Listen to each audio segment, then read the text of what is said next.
सरकार इस प्रॉपर्टी को एक्वायर करना चाहती है। उसके बाद जो इनके पूंजीपति मित्र हैं ये उनको बेच देंगे, वो उस पर व्यापार करेंगे और इस देश को जैसे ही लूटते चले आ रहे हैं वैसे ही लूटेंगे।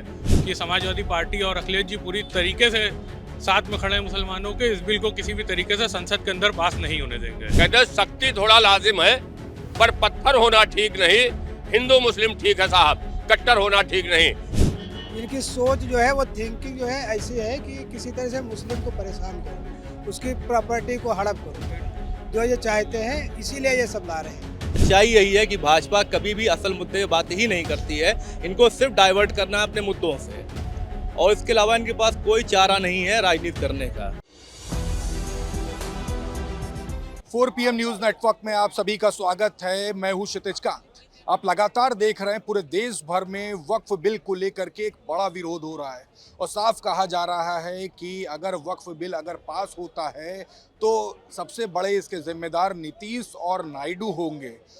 आपने देखा दिल्ली में धर्मेंद्र यादव सपा सांसद एक बड़ा आह्वान कर देते हैं कि मुसलमान के साथ में आखिर तक खड़े रहेंगे और वक्फ बिल का खुलकर विरोध करेंगे। वहीं दूसरी तरफ ऑल इंडिया मजलिस इत्तेहादुल मुस्लिमीन के चीफ असदुद्दीन ओवैसी ने भी कहा कि अगर ये बिल पास होता है तो देश का मुसलमान माफ़ नहीं करेगा। All India Muslim law board भी खुल करके विरोध करता है, उलमाए हिंद भी खुल कर के विरोध करता है। लेकिन बड़ी बात यह है कि वक्फ बिल को लेकर के असलियत में मुस्लिम समाज के लोग क्या सोचते हैं। रमज़ान के पाक महीने में रमज़ान के बाद जो माहौल है, इफ्तारी के बाद क्या कुछ है, हम बात करेंगे और वक्फ बिल पर बात करेंगे। शुरुआत आपसे, वक्फ बिल को लेकर के जिस तरीके से पूरा विरोध चल रहा है और दिल्ली में बैठ करके बड़े नेता आपके विरोध कर रहे हो, खुल करके ये बातें चल रही हैं, आप लोग क्या सोचते हैं? देखिए, वक्फ बिल पास नहीं होगा क्योंकि जिस तरह से ये जो माहौल बनाया जा रहा है हिंदू बनाम मुसलमान का, तो आज हिंदू समाज भी समझ रहा है कि जो सरकार हर मुद्दे पे विफल हो गई है वो अब नफरत की राजनीति करना चाहती है। वक्फ बिल पूरी तरीके से गलत है, हम उसका विरोध करते हैं। समाजवादी पार्टी के साथ साथ जो इंडिया गठबंधन के नेता हैं और जो देश में समझदार राजनीतिक लोग हैं वो सब इसका विरोध करते हैं। एक फेलियर स्टूडेंट से जब उसका मार्क पूछते हैं कि आपने क्या पढ़ाई की, कितना मार्क किया, तो वो लगातार अपने साथ के सब फेल स्टूडेंट का नाम लेने का काम करता है। वो फेल हो गया, वो फेल हो गया। इन्होंने कुछ काम तो किया नहीं। अगर वाकई इनको बिल बनाना हो तो बेरोजगारी पर बना दे कि हर घर नौकरी के एक बिल आ जाए कि हर घर नौकरी मिलेगी। महंगाई पे कैसे महंगाई और जो जमाखोर है उन पर कैसे कार्रवाई होगी, इस पर बिल लाए। कैसे नौकरी मिलेगी, इस पर बिल लाए। कैसे महिलाओं को किस तरह से सशक्तिकरण होगा, उस पर बिल लाएं। कैसे भ्रष्टाचार, इस पर बिल नहीं लाएंगे, इस पर डिबेट भी नहीं करेंगे। बस ये वही काम करते हैं जिससे हिंदू और मुसलमान का नफरत की राजनीति। ये वक्फ बिल लाया क्यों जा रहा है, इस पर भी तो आप सोच रहे होंगे कि लोगों से बात हो रही है। ये वक्फ बिल लाने की वजह क्या है? देखिए, ये नफरत पैदा करने की सबसे बड़ा इनका नफरत पैदा करने का एजेंडा है वक्फ बिल। वक्फ बिल के सहारे ये दिखाना चाहते हैं कि हम इस देश में अल्पसंख्यक समुदायों को परेशान कर रहे हैं, हम उनका उत्पीड़न करेंगे और इससे ये मैसेज दे रहे हैं कि हम देश में एक नफरत की राजनीति को जन्म देने वाली बात है। ये कहाँ के रहने वाले हैं आप? हम गोरखपुर के रहने वाले हैं। गोरखपुर से आए हैं? जी जी जी। देखिए, गोरखपुर से भाई, आप कहाँ से हैं? लखनऊ से। लखनऊ में भी काफ़ी चर्चा होती है वक्फ बिल को लेकर के। गली मोहल्ले में पूरे देश भर में इस समय चर्चा है। क्या सोच रहे हैं, वक्फ बिल पास क्यों किया जा रहा है, पास करने की बात क्यों हो रही है और इतना विरोध क्यों है? देखिए, सरकार की मंशा ये है, आप इस देश में देखिए कि वक्फ की एक बहुत बड़ी प्रॉपर्टी है इस देश में, पूरे इंडिया में। सरकार इस प्रॉपर्टी को एक्वायर करना चाहती है। उसके बाद जो इनके पूंजीपति मित्र हैं ये उनको बेच देंगे, वो उस पर व्यापार करेंगे और इस देश को जैसे ही लूटते चले आ रहे हैं वैसे ही लूटेंगे। पर यहाँ समाजवादी पार्टी और इंडिया गठबंधन के सारे लोग और हम सभी लोग सड़क से लेकर संसद तक के जहाँ कहीं भी इसका विरोध करना होगा हम लोग करेंगे। हमारे उलमा कर रहे हैं, हमारे मौलाना कर रहे हैं और एक एक समझदार आदमी, जो इस देश का समझदार आदमी, वो इसका विरोध कर रहा है। और इंशाल्लाह ये बिल हम लोग नहीं पास होने देंगे। और समाजवादी पार्टी के सांसद आदरणीय धर्मेंद्र जी ने तो वहाँ जंतर मंतर पे जाके कहा है कि समाजवादी पार्टी और अखिलेश जी पूरी तरीके से साथ में खड़े हैं मुसलमानों के, इस बिल को किसी भी तरीके से संसद के अंदर पास नहीं होने देंगे। चाचा, आपकी उम्र कितनी हुई है? ये मेरी 54 साल। 54। इतनी उम्र में आज तक कोई कभी ऐसा सुना आपने कि वक्फ बिल पास किया जाएगा और प्राइवेट हाथों में देने की जो बातें चल रही हैं उस पर मन में क्या है? नहीं, ऐसा तो हमने कभी नहीं सुना। जो है पहली बार सुनने में आ रहा है। पहली बार। असल में इनकी मंशा ही गलत है। इनकी सोच जो है वो थिंकिंग जो है ऐसी है कि किसी तरह से मुस्लिम को परेशान करो, उसकी प्रॉपर्टी को हड़प करो, जो ये चाहते हैं, इसीलिए ये सब ला रहे हैं। वरना इनको ज़रूरत ही नहीं थी, क्योंकि आज से आज़ादी से चला आ रहा था ये वक्फ बिल। आज तो कोई नई बात है ही नहीं। तो ये इनको लाने की इसीलिए ज़रूरत पड़ी क्योंकि जिससे मुसलमान परेशान हो, उसके प्रॉपर्टी को हड़पा जा सके। केवल एजेंडा है, बाकी कोई काम नहीं इनके पास। कुछ कह रहे थे आप? कुछ इस देश में बहुत सारे बिलों की मांग हो रही है लगातार।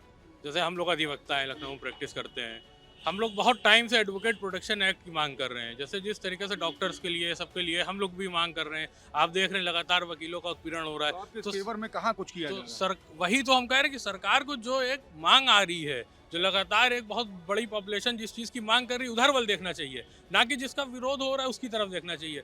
ये सरकार सिर्फ और सिर्फ पोलराइज कर रही है, केवल ये मेजॉरिटी को दिखा रही है कि हम माइनॉरिटी को परेशान कर रहे हैं कि तुम मेरे साथ खड़े हो, जबकि इनका इरादा वो भी नहीं है। अगर ये माइनॉरिटी से लेके मेजॉरिटी को दे दें तब तो ठीक है, ये माइनॉरिटी से लेंगे और ये देंगे अपने जो कुछ पूंजीपति मित्र हैं इनके, उनको देंगे और वो अपने हिसाब से उस पर व्यापार करेंगे और जनता को परेशान करेंगे। चाचा, आपका नाम क्या हुआ? मोहम्मद अकील खान। अकील भाई, कितनी उम्र हुई? अरे 60 के आसपास। कई सरकारें आई गई, सब देखा आपने? बहुत सी सरकारें आई हैं, बहुत से गए आई और बहुत सी गई और बहुत सी आएंगी, बहुत सी जाएंगी भी। वक्फ बिल को लेकर के जो बात हो रही है सरकार में, इसको लेकर दिल में क्या है, क्या सोचते हैं? नहीं, दिल में मैं आपके चैनल और आपका बड़ा जिम्मेदार चैनल है, जब इनको यही नहीं पता है, वक्फ बिल की ये बात कर रहे हैं और वक्फ की प्रॉपर्टी चाहे ईदगाह हो, चाहे कब्रिस्तान हो या दरगाहें हो, ये सारी चीज़ें मतलब जो है अल्लाह के नाम पे वक्फ की जाती है और इनका मकसद वक्फ नहीं है। इनका मकसद भारतीय जनता पार्टी की, चाहे केंद्र की हुकूमत हो चाहे प्रदेश की हुकूमतें हो, इनको हिंदू मुसलमान करने से लाभ हो रहा है। इस वजह से मुसलमानों को पानी पी पी करके कभी औरंगजेब को ले आएंगे, कभी अकबर को ले आएंगे, कभी उनको ले आएंगे। तो इस तरीके से ये बादरेशन पैदा कर रहे हैं। ये अपने बादरेशन में कामयाब नहीं हो पाएंगे। अगर भारतीय जनता पार्टी या RSS, विश्व हिंदू परिषद, बजरंग दल के लोगों से ये बात आप करें कि शिक्षा की बात करिए, रोजगार की बात करिए, किसान की बात करिए, इन पे बात नहीं करेंगे। बात सिर्फ हर मस्जिद के नीचे मंदिर मिल जाएगा इनको, इनसे इनका फायदा हो रहा है ना। लेकिन आज हमारे देश का जो 95% सनातन धर्म को मानने वाले लोग हैं, वो मुसलमानों के साथ कंधे से कंधा मिला के खड़े हुए हैं। इस वजह से ये वक्फ बिल की जो बात कर रहे हैं तो ये डरा रहे हैं, लेकिन देश का मुसलमान डरने वाला नहीं है। जब गोरों से नहीं डरे मुसलमान तो इनसे क्या डरेंगे? इनकी हुकूमत कब तक रहेगी? 2 साल, 4 साल, 10 साल, 20 साल जाना तो है ही है। जो इस दुनिया के अंदर आया उसको जाना है। और हम लोगों की, मुसलमानों की ये सोच है कि अल्लाह के सिवा किसी से डरना नहीं है। कोई भी रहे, हुकूमत में कोई रहे, हम अगर डरते हैं, मुसलमान डरता है तो सिर्फ अल्लाह से डरते हैं बस, इसके अलावा किसी से नहीं। ये आए हैं, चले जाएंगे और ये सब यही रहेगा। कहते हैं सख्ती थोड़ा लाजिम है पर पत्थर होना ठीक नहीं। हिंदू मुस्लिम ठीक है साहब, कट्टर होना ठीक नहीं। ये कट्टरता जो कर रहे हैं, ये समझ रहे हैं कि मुसलमानों को हम डरा लेंगे, दबा लेंगे, डरेगा दबेगा नहीं। मैंने अभी क्या कहा, मुसलमान को, पूरी दुनिया के मुसलमान को सिर्फ अल्लाह की जात पे भरोसा है। वह तो इज्जो मंतसा, वह तो जिल्लो मंतसा। इज्जत और जिल्लत अल्लाह के हाथ में है। ये ना वक्फ बोर्ड में कुछ कर सकते हैं और ना उसमें कुछ कर सकते हैं, क्योंकि तमाम देश की मुस्लिम तंजीमें सब इनके मुखालिफ सड़कों पे आएंगे। इस देश के अंदर 50 करोड़ मुसलमान है, 50 करोड़ मुसलमान है, सड़कों पे आ जाएंगे तो इनका पैजामा ढीला हो जाएगा। ये खाली डरा रहे हैं, लेकिन मुसलमान डरेगा नहीं। देखिए, काफी बड़ी बात कह दी कि सिर्फ अल्लाह से मुसलमान डरता, बाकी किसी से नहीं डरता। लेकिन यहाँ पे वक्फ बिल जब पास होने की बात हो रही है तो पूरे देश भर में एक विरोध है। रमज़ान के पाक महीने में अगर दिन में निकलिए तो आप लोग रोज़े से होते हो, शाम का वक्त होता बात करने, अभी दिल में क्या है, क्या कहेंगे? मेरा सवाल ये है कि NRC हो गई, ये वक्फ हो गया, आपको इसकी ज़रूरत क्या पड़ी है, पहले ये मुझे बताएं। देश में और भी तमाम मुद्दे हैं, बेरोज़गारी है, सुरक्षा है, आपकी लिटरेसी है, रोज़गार नहीं है, एजुकेशन नहीं है, ठीक है, उस पर बात क्यों नहीं होती है? ये वक्फ को ला कर क्या लेंगे, इससे इनको क्या मिलेगा? कुछ मामले मुसलमानों के अपने होते हैं, ठीक है। वक्फ का मामला क्या होता है कि अगर हमने कोई संपत्ति वक्फ कर दी है तो वो सीधे एक इस्लामिक पॉइंट ऑफ व्यू से गया, वो इसमें आपको इंटरफेयर करने की जरूरत क्या पड़ी है? आप NRC लेकर आते हो, फिल कर जाते हो, वक्फ लेकर आते हो, फिल कर जाते हो। लेकिन सच्चाई यही है कि भाजपा कभी भी असल मुद्दे की बात ही नहीं करती है, इनको सिर्फ डाइवर्ट करना है अपने मुद्दों से। और इसके अलावा इनके पास कोई चारा नहीं है राजनीति करने का। सिंपल सी बात है तो भाई। इसका विरोध होगा खुलकर जमीन पर? 100% इसका विरोध होगा। इसका विरोध क्यों नहीं करेंगे हम? और आए दिन इनके यही प्रोपेगेंडे सिर्फ होते हैं कि सिर्फ पब्लिक को डिवाइड करो और कुछ नहीं करो। लेकिन हमारे हिंदुस्तान के अंदर में हमारे तमाम बचपन के हमारे मित्र हिंदू हैं और हम लोग एक साथ बहुत राजी खुशी से रहते हैं। हर त्यौहार को एक साथ मिलकर मनाते हैं, सब कुछ करते हैं। अभी आपने देखा होगा कि अभी प्रयागराज के अंदर में ये साफ कह दिया गया कि यहाँ मुसलमानों की एंट्री नहीं होगी। इसका क्या मतलब था भाई? जब रोजगार की बात आती है, बात समझिए पहले। यहाँ बहुत सिंपल सी बात, यहाँ पर त्यौहार जब कोई आता है तो हिंदू मुसलमान से कमाता है, मुसलमान हिंदू से कमाता है। लेकिन ईद के मौके पे क्या किसी मुसलमान नेता ने ये कहा कि हमारे यहाँ पे हिंदू नहीं आएंगे? मोस्ट वेलकम, बिल्कुल आए, उनका हम खैर मकदम करते हैं। क्या कहेंगे आप, आपके मन में क्या है वक्फ बिल को लेकर? भाई ये सरकार जो है बहुत ही गलत काम, गलत कानून, गलत चीज़ें कर रही है। और जो उन्होंने जनता को ख्वाब दिखाया था अच्छे दिन आएंगे, लाखों रुपए लोगों के खाते में जाएंगे, काला धन सफ़ेद होगा, सब झूठ मक्कारी है। इन्होंने अच्छे दिन आए कह कह के अपनी सरकार बना डाली। अमीन अंबानी जैसे रईसों को मालदार बनाया है और गरीबों को कटोरा थमाया है। जो देश की माँ बहन बेटी की इज्जत ना बचा पाए वो देश क्या बचाएगा? हर कौम के लोग परेशान हैं, पूरे उत्तर प्रदेश, पूरे देश में हर आदमी परेशान है, रोटी रोटी का मोहताज है। कोई भुखमरी से मर रहा, कोई बीमारी से मर रहा, बहुत ज़्यादा परेशान है। ये सरकार बहुत गलत है। इसने जो भी वादे जनता से किए हैं बेफुजूल किए हैं, कोई वादा इसका पूरा नहीं है। लोग कहते हैं अच्छे दिन आए, कहाँ अच्छे दिन आए?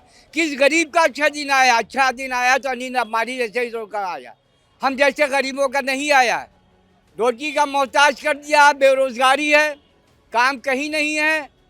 यह सवाल पड़ रहा है। ये सरकार का जल्द से जल्द जाना बेहतर है। इससे बेहतर वो हमारी अखिलेश की सरकार थी। वक्फ बिल को लेकर के पूरे देश भर में विरोध चल रहा है, राय क्या है? ये जो पास करने की बात हो रही है उसके बाद नीतीश और नायडू तक को घेर लिया गया कि अगर बिल अगर पास होता तो उसके जिम्मेदार नीतीश और नायडू होंगे और देश का मुसलमान इन्हें माफ़ नहीं करेगा। देखिए, दरअसल ये सरकार जो है, जो जनता से वादा किया था सरकार ने, वो वादे पूरे नहीं कर पाई है। ना नौकरियां हैं, हर तरीके से हर जगह हालात ख़राब हैं, ना नौकरियां दे पाए, ना रोज़गार है, सारी सब कुछ बिल्कुल बेकार है। इसलिए ध्यान भटकाने के लिए तरह तरह के मुद्दे लाते हैं। इनके जो नेता भाषण दे रहे हैं उनको आज तक यही नहीं पता है वक्त होता क्या है। वक्त एक तरीके से दान दी हुई ज़मीनें होती है, जिसका कोई नहीं होता तो वो ज़मीन वक्त में दान देता है कि गरीबों के काम आएगी। ये किसी और सरकारी प्रॉपर्टी नहीं है, किसी की नहीं है, या हम जैसे लोग, जैसे हमारा कोई नहीं मान लीजिए इस दुनिया में, तो हमने क्या किया, दान कर दी वक्त। वक्त दो तरीके का होता है, एक अलाल औलाद जो हमने कह दिया कि हमारी पुश्तें बेच ना पाएँ, वो ख़ानदानी में चला करता है, और एक होता है वक्त सार्वजनिक तौर पर, उस पर किसी भी मुसलमान को फ़ायदा हो जाए या किसी गरीब को फ़ायदा हो जाए, इसलिए वक्त की जाती है। अब ये चाहे जो कुछ कर लें, ये पास नहीं होगा, पास भी होगा तो बड़ा आंदोलन हो जाएगा देश में।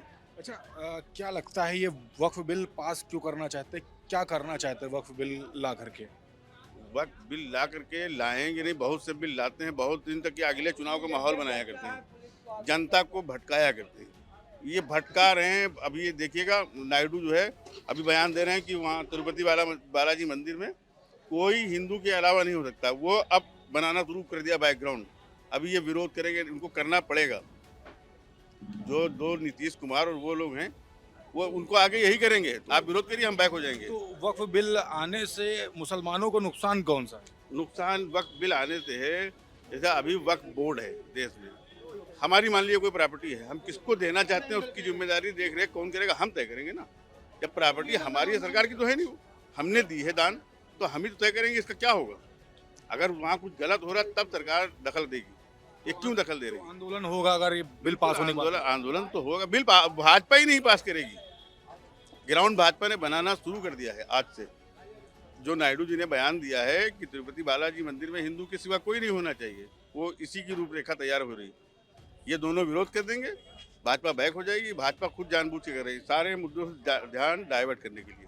देखिए, बड़ी बात कह दी, मुद्दों से ध्यान डाइवर्ट करने के लिए जो मौजूदा सरकार है वो ये काम कर रही है। और नीतीश और नायडू को लेकर के जो बातें चल रही हैं कि अगर ये बिल पास होगा तो बड़ी जिम्मेदारी नीतीश और नायडू की है और खुल करके एक बड़ा विरोध होगा इनका पूरे देश भर में। देखने वाली बात होती है क्या कुछ होने वाला है। जुड़े रहिएगा 4PM न्यूज़ नेटवर्क के साथ तमाम अपडेट्स के लिए। मैं हूं क्षितिज कांत, कैमरा पर्सन शुभम के साथ 4PM न्यूज़ नेटवर्क के लिए। धन्यवाद।